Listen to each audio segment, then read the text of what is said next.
함께 오늘 주신 하나님의 말씀 보겠습니다. 오늘 말씀은 야고보서 1장 19절에서 27절입니다. 다 함께 한 목소리로 봉독하겠습니다. 내 사랑하는 형제들아, 너희가 알지니 사람마다 듣기는 속히하고 말하기는 더디하여 하며 성내기도 더디하라. 사람이 성내는 것이 하나님의 의를 이루지 못함이라. 그러므로 모든 더러운 것과 넘치는 악을 내버리고 너희 영혼을 능히 구원할 바 마음에 심어진 말씀을 온유함으로 받으라. 너희는 말씀을 행하는 자가 되고 듣기만 하여 자신을 속이는 자가 되지 말라. 누구든지 말씀을 듣고 행하지 아니하면 그는 거울로 자기의 생긴 얼굴을 보는 사람 같아서 제 자신을 보고 가서 그 모습이 어떠했는지를 곧 잊어버리거니와 자유롭게 하는 온전한 율법을 들여다보고 있는 자는 듣고 잊어버리는 자가 아니요 실천하는 자니 이 사람은 그 행하는 일에 복을 받으리라. 누구든지 스스로 경건하다 생각하며 자기 혀를 재갈 물리지 아니하고 자기 마음을 속이면 이 사람의 경건은 헛것이라. 하나님 아버지 앞에서 정결하고 더러움이 없는 경건은 곧 고아와 과부를 그 환난 중에 돌보고 또 자기를 지켜 새 속에 물들지 아니하는 그것이니라. 아멘. 신승미 전사님 나오셔서 듣기는 속히 하고 말하기는 더디하라 라는 제목으로 말씀 증거해 주시겠습니다.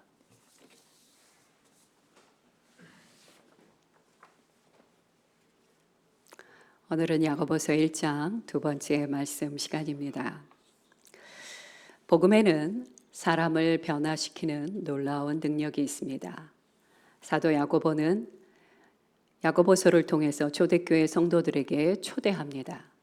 하나님의 말씀을 잘 듣고 그것을 순종함으로 여러분의 삶이 변화되는 것을 경험해 보라고 그들을 초대하고 계십니다.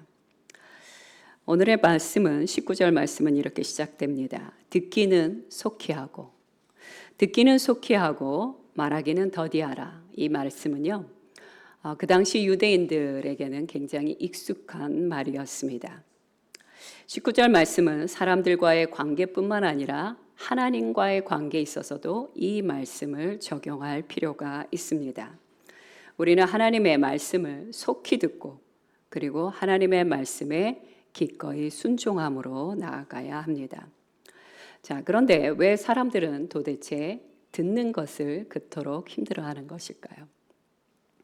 현대의 많은 학자들은 말합니다. 사람은 자신의 속마음을 이야기할 때 큰 쾌감을 느낀다고 하더라고요. 그런데 사람들이 듣기를 힘들어하는 이유에 또 두 번째는 이런 것이 있습니다. 상대방에 대한 사랑과 존중이 부족할 때 듣는 것이 허물어진다는 것입니다. 여러분, 사랑스러운 아이의 그 제대로 발음도 하지 못하는 것을 부모님이 기꺼이 들어주는 모습을 보신 적이 있습니까? 저도 저희 아이들이 말을 제대로 하지 못할 때조차도 아이가 무엇을 하는지 아직 말로 내뱉지 않는데도 이미 그 말을 다 이해하고 듣고 있었습니다.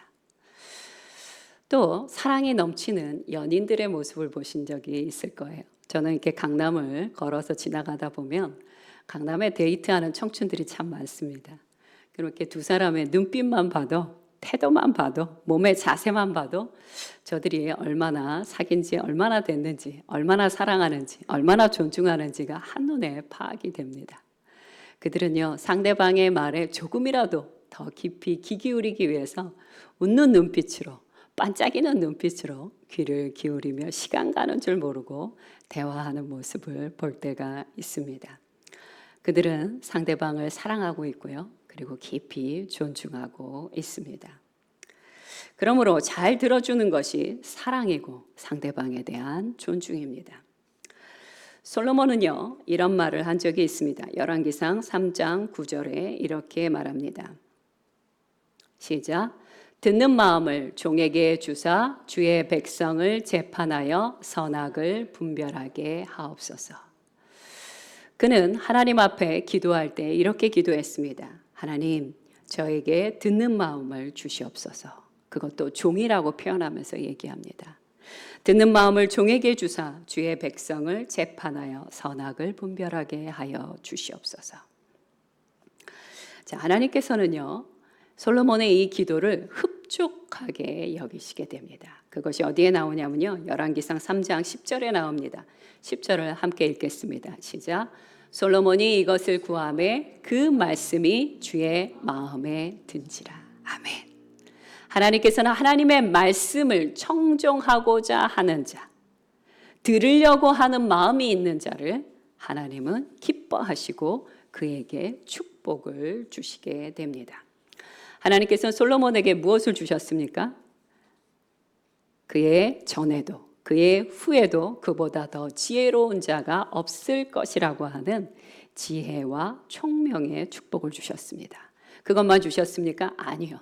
솔로몬에게 부귀의 축복도 주셨고요. 그리고 영광의 축복도 더하여 주셨습니다. 그러므로 잠언 12장 1절 초반절 말씀만 함께 보도록 하겠습니다. 시작.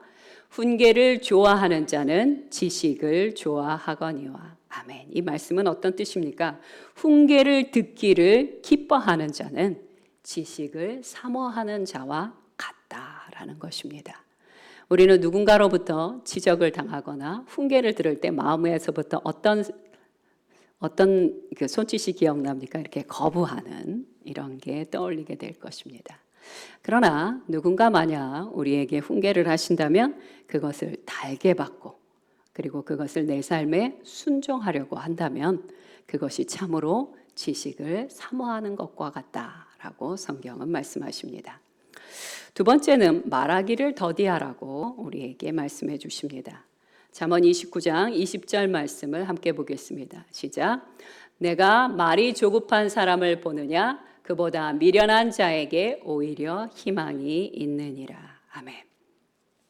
자, 우리 주변에는요, 아무도 요청하지 않았음에도 불구하고 자기 멋대로 자기의 의견을 말하는 많은 말로 인하여 짓는 죄의 원인을 제공하는 사람들이 종종 있습니다. 제가 오늘 특별히 여러분과 함께 나누고 싶었던 내용이 있는데 그것은 무엇이냐면 그리스도인들에게 굉장히 많은 것이고 저에게도 많은 것 중에 하나입니다. 바로 오지랖이라는 것입니다. 때로는 이 그리스도인들의 지나친 오지랖이 독이 될 때가 있다는 것입니다. 말씀을 함께 보겠습니다. 데살로니가전서 4장 11절 말씀입니다. 시작. 또 너희에게 명한 것 같이 조용히 자기 일을 하고 너희 손으로 일하기를 힘쓰라. 자, 여기서 오늘의 포인트는 어디냐면 조용히 자기 일을 하라는 것입니다.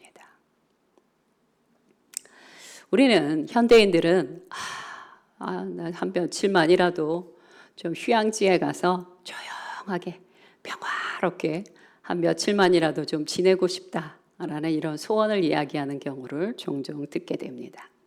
자, 우리는 평화를 원합니다. 평화로운 삶을 원하죠.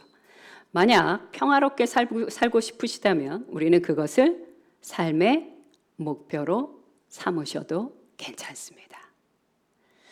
조용하고 평화로운 목표에 도달하기 위해서 현재 내 삶에서 필요한 것이 무엇인지 살펴보시고 또 그러한 변화를 위해서 기꺼이 행동으로 옮겨야만 합니다. 만약 평화롭고 고요한 삶을 살고 싶으시다면요, 각자에게 주어진 일과 책임을 제대로 하기 위해 노력하시면 됩니다. 왜 이렇게 서론이 기냐면요, 가끔 우리의 가족들, 식구들을 보다 보면 개성이 강하고 자기 주장이 센 식구들을 볼 때가 있습니다.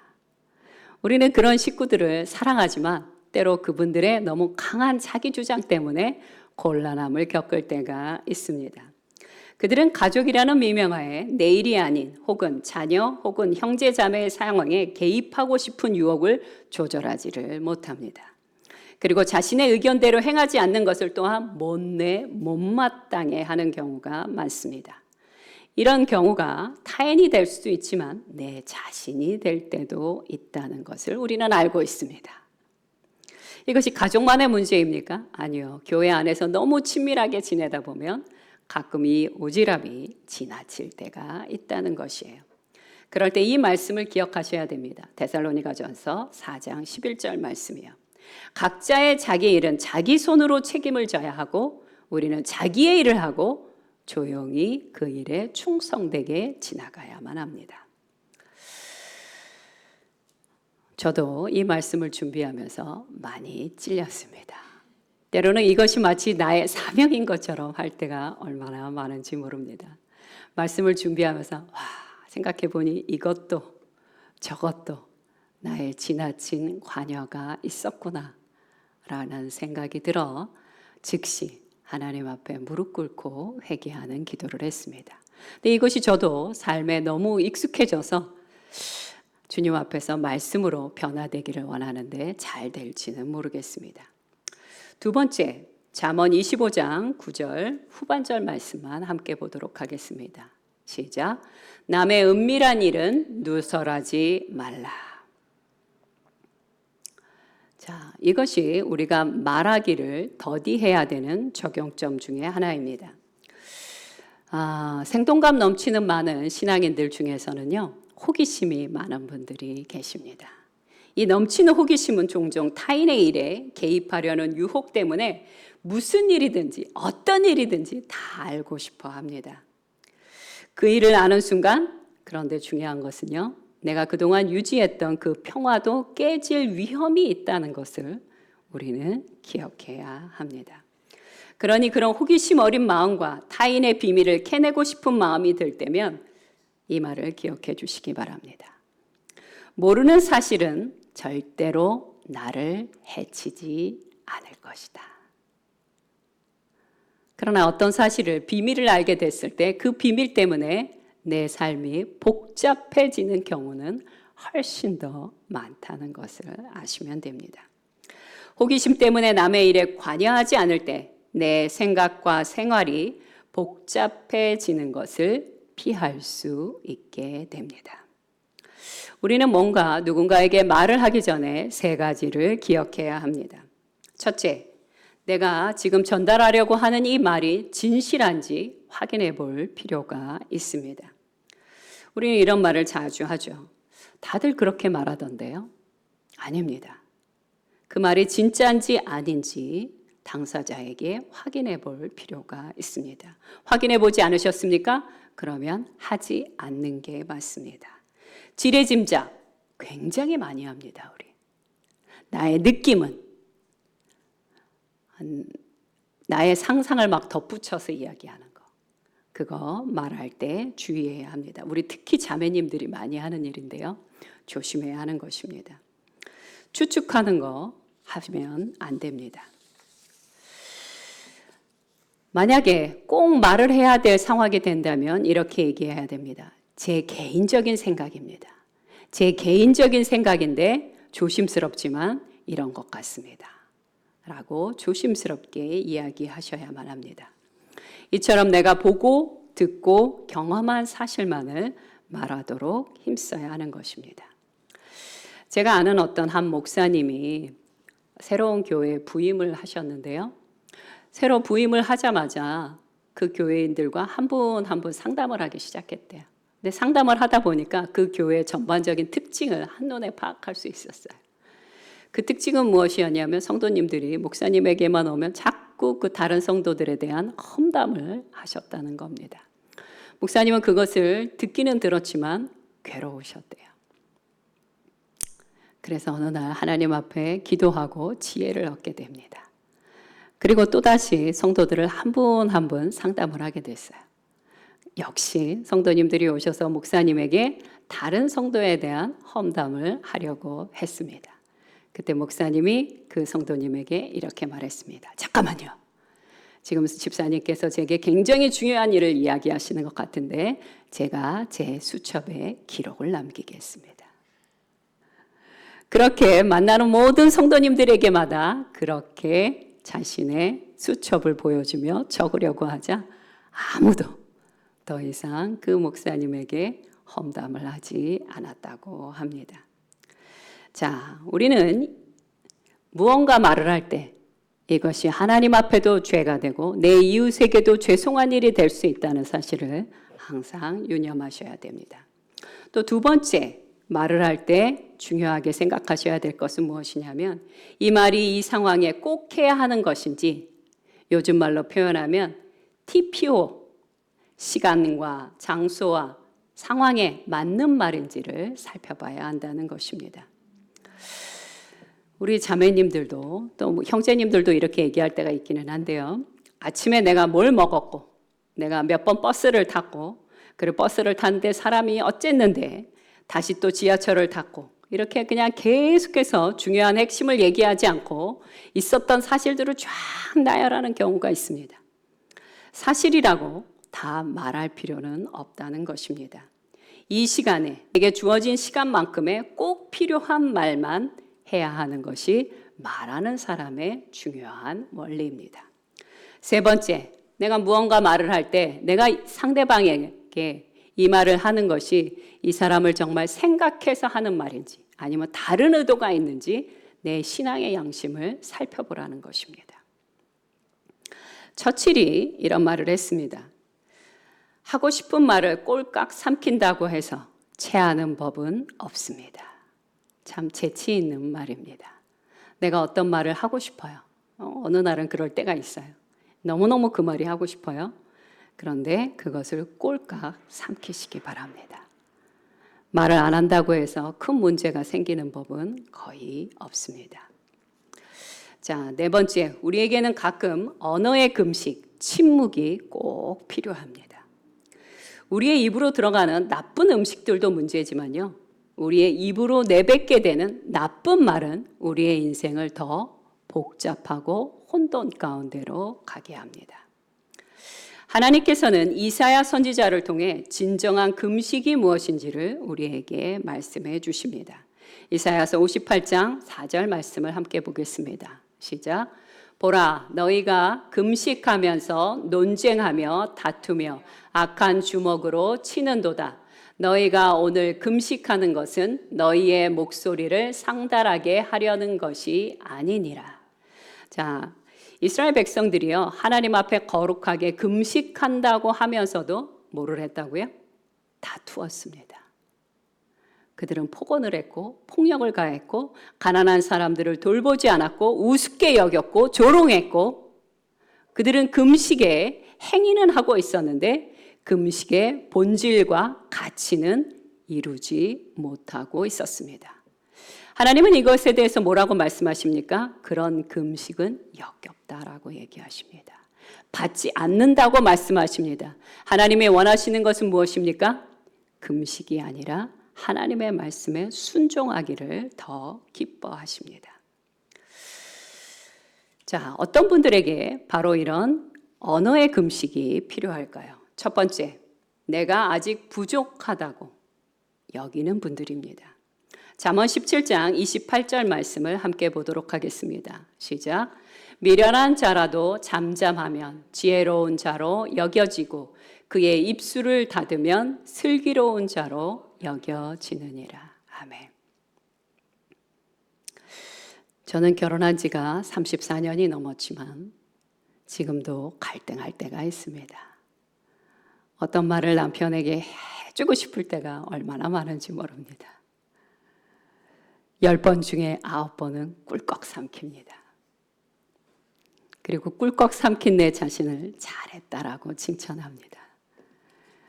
내가 이 말을 해봐야 남편의 마음만 상하게 할 것 같아서 그래서 그것을 잘 참고 넘긴 제 자신에 대해서 칭찬해 주는 것입니다. 자, 뭐라고 얘기하십니까? 미련한 자라도 잠잠하면 지혜로운 자로 여긴다라고 얘기합니다. 그 입술을 닫는 자는 슬기로운 자로 여겨진다라고 말씀해 주고 계십니다. 두 번째, 어떤 경우에 언어의 금식을 해야 될까? 어떤 경우에 침묵을 해야 되냐면요. 두 번째는 거만한 자를 만났을 때 또는 비웃는 자, 빈정거리는 자를 만났을 때 우리는 그 입을 다물어야 하는 것입니다. 잠언 9장 7절 말씀을 함께 보도록 하겠습니다. 시작. 거만한 자를 징계하는 자는 도리어 능욕을 받고 악인을 책망하는 자는 도리어 흠이 잡히느니라. 아멘. 이 말씀은 참으로 귀하고 중요한 말씀입니다. 주의사항이 하나 있습니다. 침묵하라는 거지 상대방을 무시해서는 절대로 안 됩니다. 잠잠히 겸손한 태도로 침묵의 시간을 가지셔야 합니다. 그러나 상대방이 묻는 것에 대하여 무례함으로 무시해서는 분노만 일으키게 될 것입니다. 야고보서 1장 20절에서 21절 말씀을 보면요, 성내는 것이 어떻게 하나님의 의를 이루지 못하는지에 대해 말씀하십니다.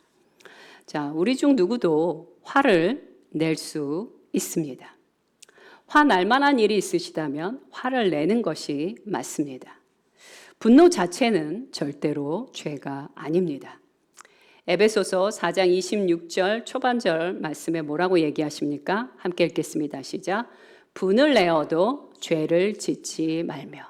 분을 내지 말라는 게 아니에요. 분을 내더라도 너희는 죄를 짓지 말라는 것입니다. 자녀를 키우는 부모들은 다 압니다. 자녀를 키우다 보면요, 화가 날 때가 꽤 많습니다. 그런데 화가 난다고 해서 그 화를 고스란히 내놓게 되면요, 내가 다치고 내 자녀가 다치게 됩니다. 내 자녀가 뭔가를 잘못했을 때는 어떻게 해야 되는 것입니까? 그냥 계속 웃는 낯으로 자녀를 대합니까? 아니요, 그러진 않아도 됩니다. 내 안에서 올라온 분노는 잠잠해지게 시간을 좀 가져야 됩니다. 시간을 가진 다음에 내 분노가 가라앉고 그 다음에 자녀를 꾸중할 수 있습니다. 그것은 자녀를 노엽게 하는 일이 아닙니다. 그러니 분노를 어떻게 다룰 것인지 우리는 신중하게 생각해 봐야 합니다. 두 번째, 분노는요, 절대로 저절로 사라지는 법이 없습니다. 내가 이쪽에서 꾹 누르면 저쪽으로 분노가 이렇게 삐죽하게 커지게 됩니다. 그래서 반드시 내 안에 분노가 있으면 이 분노를 가지고 하나님 앞에 나아가 해결을 받아야 하는 것입니다. 마음속의 분노를 처리하려면 첫 번째 필요한 게 무엇입니까? 하나님의 은혜입니다. 두 번째 필요한 것이 무엇입니까? 개인의 의지적인 결단입니다. 하나님의 은혜가 아무리 우리 안에 말씀 가운데 임했다 하더라도 내가 내 스스로, 내 자아가 스스로 결단하지 않으면 이 분노로부터 탈출하거나 자유롭게 될 수 없기 때문입니다. 나의 우울한 감정이나 분노가 나의 생활이 되지 않도록 우리는 조심해야 합니다. 세 번째, 만성적이고 습관적인 분노와 어떤 특별한 사건에 대한 분노는 우리는 항상 분별할 줄 알아야 됩니다. 만성적으로 분노하는 사람들은 그 내면에 분노가 가득 찬 사람이라고 보시면 됩니다. 성경에서는요, 만성적으로 분노하는 사람을 죄인이라고 말하지 않습니다. 다른 말로 부릅니다. 뭐라고 부릅니까? 성경을 함께 보겠습니다. 잠언 29장 11절 초반절 말씀입니다. 시작. 어리석은 자는 자기의 노를 다 드러내어도. 아멘. 성경은 분노하는 그것을 죄인이다 이렇게 말하는 것을 넘어서 뭐라고 표현하시느냐? 어리석은 자다라고 이야기하십니다. 자, 화가 많은 사람은 어떤 사람이냐? 다툼과 불화를 일으킬 소지가 굉장히 많은 분입니다. 잠언 15장 18절 말씀을 함께 보겠습니다. 시작. 분을 쉽게 내는 자는 다툼을 일으켜도 노하기를 더디하는 자는 시비를 그치게 하느니라. 그래서 저는 부모가 되고자 하는 분들에게 항상 이야기하는 것 중에 하나가 있습니다. 자녀가 태어나기 전에 여러분 안에 있는 분노를 해결을 하셔야만 해요. 아까도 설명해 드렸듯이 자녀를 키우는 일은 쉬운 일이 아니에요. 행복한 일은 맞는데요. 기쁜 일도 맞는데요. 힘든 일입니다. 사람이 힘에 겹다 보면 화가 자주 올라올 수 있습니다. 그러니 자녀를 낳기 전에 먼저 여러분 안에 있는 그 분노의 덩어리들을 먼저 해결해 주셔야 하는 것입니다. 자, 만약 여러분 주변에 화가 많은 사람이 있어요. 그럼 어떻게 해야 될까요? 성경은 이렇게 말씀하십니다. 잠언 22장 24절에서 25절 말씀입니다. 시작. 노를 품는 자와 사귀지 말며 울분한 자와 동행하지 말지니 그의 행위를 본받아 내 영혼을 올무에 빠뜨릴까 두려움이니라. 뭐라고 얘기하십니까? 분노가 많은 자를 피하라는 것입니다. 우리는 종종 만용을 부릴 때가 있어요. 뭔가 분노하는 사람이 있어요. 엄청 분노가 쌓여있고 늘 분노를 터뜨립니다. 그러면 그 사람을 내가 품어주고 안아줘서 그 사람의 분노를 사귈 수 있다고 생각합니다. 아니요. 이건 제 말이 아닙니다. 많은 학자들이 해주시는 말씀이에요. 공통적인 이야기인데 분노가 늘 쌓여있는 사람, 분노를 늘 터뜨리는 사람과 안정적인 두 사람이 함께 살면 누가 누구를 닮아가냐면요. 안정적인 사람이 분노하는 사람을 따라가게 된다고 합니다. 분노하는 사람을 해결할 수 있는 것은 하나님의 은혜입니다. 하나님의 은혜와 성령의 능력이 아니고는 그 일은 되어질 수가 없습니다. 그러니 성난 사람을 멀리하시고 대신 영적으로 안정감 있는 사람과 함께 하시기 바랍니다. 분노는 감정이지만 거의 대부분 행동으로 드러나게 됩니다. 분노는 어떻게든 자기 자신을 드러내려고 그 길을 찾게 됩니다. 에베소서 4장 26절에서 27절 말씀을 함께 보겠습니다. 시작. 분을 내어도 죄를 짓지 말며 해가 지도록 분을 품지 말고 마귀에게 틈을 주지 말라. 마귀는요, 우리가 분노하도록 터뜨리는 일을 열심히 도와줍니다. 내가 기도로 혹은 내 마음을 잠시 다른 곳에 눈을 돌려서 해결을 하려고 할 때 사단이 내 마음을 유혹합니다. 그럴 필요가 없어. 그냥 분노가 올라왔으면 그것을 터뜨리라고 우리를 계속해서 옆에서 유혹한다는 것입니다. 마귀는 가장 비열하고 악독한 방식으로 분노를 폭발하라고 우리를 충동합니다. 사단은요, 분노하려는 우리를 언제나 즐거이 돕습니다. 어떻게 돕냐면요, 상대를 비꼬는 말을 재치 있는 말이라고 착각하게 만들고요, 눈 하나 깜짝하지 않고 타인의 마음과 정신에 최악의 손상을 입히도록 잔인한 말을 내뱉게 만듭니다. 또 폭언과 폭력을 합리화하고요, 분노 폭발로 인한 부정적인 결과들에 대해서 나 몰라라 회피하도록 만들게 됩니다. 만약 여러분 주변에 그런 사람이 계신다면 그런 사람들의 이야기에 받아들이지 마시기 바랍니다. 가끔 이런 말을 하시는 분들이 계세요. 아우, 장난이었어. 뭘 그런 거 갖고 화를 내. 여러분, 장난과 폭언과 폭력의 차이를 아십니까? 장난은요, 말하는 사람도 그리고 듣는 사람도 둘 다 마음이 즐거워야 해요. 그런데 만약 한 사람은 즐거운데 한 사람은 괴롭거나 수치심을 느끼거나 고통스럽다면 그것이 폭력이고 학대가 되는 것입니다. 이것을 잘 분별할 줄 아셔야만 합니다. 또 어떤 사람은 이렇게도 말을 합니다. 분노를 다 쏟아내고는 나는 뒤끝이 없어. 이거 정말 사람 가슴치게 하는 일입니다. 그 뒤끝이 없는 게 아니에요. 자신의 부정적인 분노를 책임지지 않으려고 하는 비겁한 말입니다. 이런 사람들은 단언컨대 하나님의 의를 이루지 못하는 사람들입니다. 야고보서 1장 21절 말씀을 함께 보도록 하겠습니다. 시작. 그러므로 모든 더러운 것과 넘치는 악을 내버리고 너희 영혼을 능히 구원할 바 마음에 심어진 말씀을 온유함으로 받으라.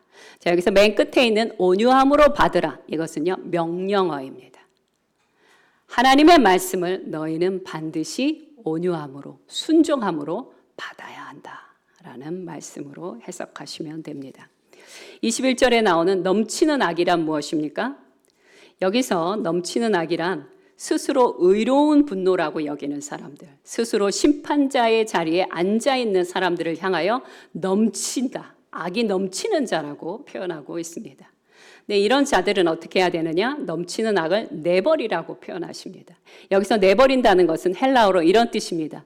옷을 내던져버리라는 것이에요. 자, 그럼 이 말을 다시 한번 해석하겠습니다. 모든 더러운 것, 여기서 더러운 것은 성내는 것을 얘기하는 건데요. 분노하는 것을 말하는 것인데요. 너희의 모든 분노하는 것과 넘치는 악을 옷을 내던져버리듯이 던져버리라는 뜻입니다. 21절 후반절은 뭐라고 얘기하셨다고요? 온유함으로 말씀을 받으라고 얘기하셨습니다. 여기서 말하는 헬라어 온유함이란 이런 뜻을 갖고 있습니다. 거칠고 힘센 야생마를 길들여서 훈련시켜서 순하게 만든 상태가 온유함입니다. 처음부터 순했던 게 아니에요. 거칠었어요. 야생마였어요.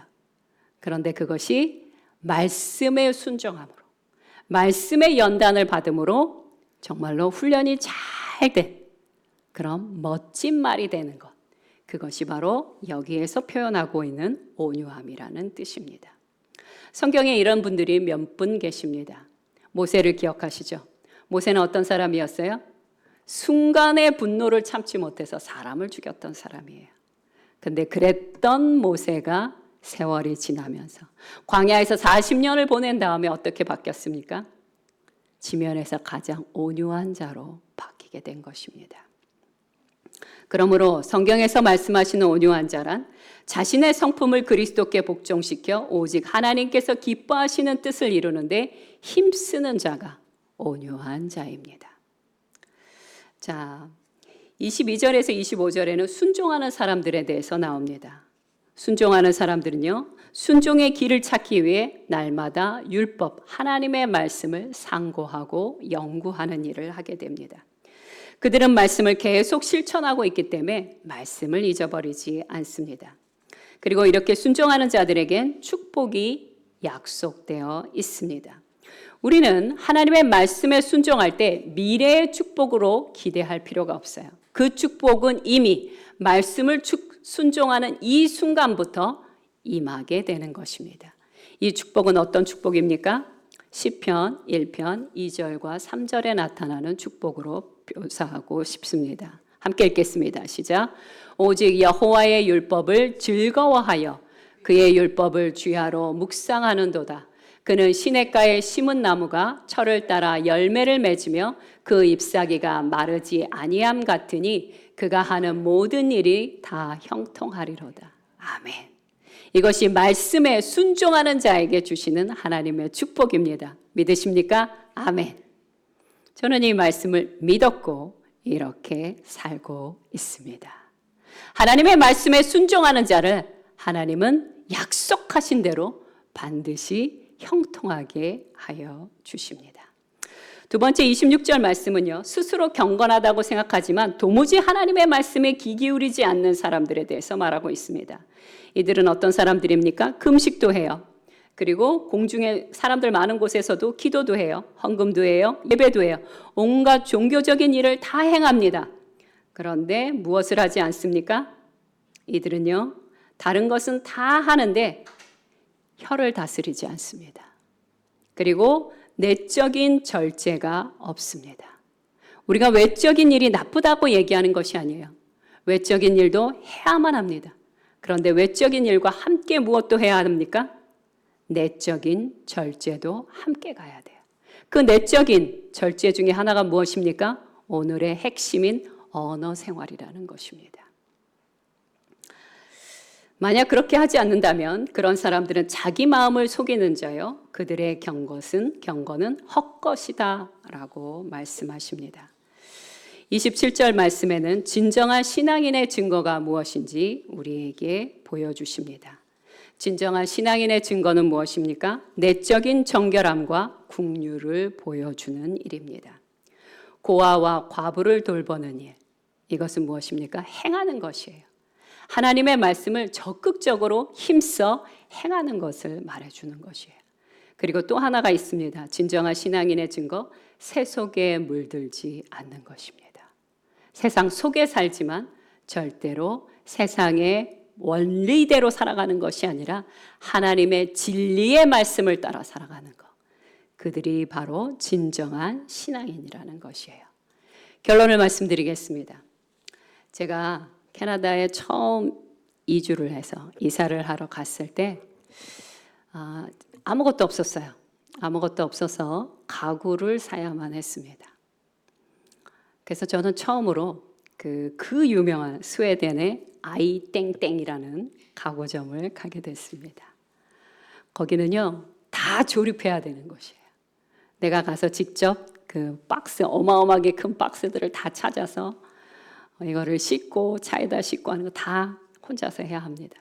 그리고 그 어마어마한 그 박스들은 침대였고요. 제 아이들과 저의 침대였고, 그리고 매트리스였고, 그리고 책상이었고, 그리고 서랍장이었습니다. 엄청나게 많은 것을 싣고 와서 집에다 이렇게 풀어놨어요. 그리고 박스를 열었습니다. 박스를 열고 제가 제일 먼저 본 것이 무엇이었을까요? 설명서. 어떻게 조립을 할 수 있는지에 대한 설명서를 뚫어져라 쳐다봤습니다. 왜 봤을까요? 그거대로 해야만 침대가 만들어지고요. 그거대로 해야만 책꽂이가 만들어지고 서랍장이 만들어지기 때문입니다. 모든 그리스도인들은 하나님께 영광 돌리는 삶을 살고 싶어 합니다. 그럼 하나님께 영광 돌리는 삶을 살고 싶다면 그 모든 것이 담겨져 있는 하나님의 말씀, 진리의 말씀, 하나님의 매뉴얼을 열심히 상고하고 뚫어지게 쳐다보고 연구해서 이 말씀대로 순종해야만 하나님께 영광 돌리는 삶을 살게 되는 것입니다. 그 말씀에 순종하기 위하여 오늘 우리가 해야 할 일은 무엇입니까? 혀를 제어해야 하고 다른 사람을 불쌍히 여기며 세상과 다른 구별된 삶을 살아가야 합니다. 이런 것들이 하나님께서 원하시는 정결하고 영광스러운 신앙인의 삶입니다. 함께 기도하시겠습니다.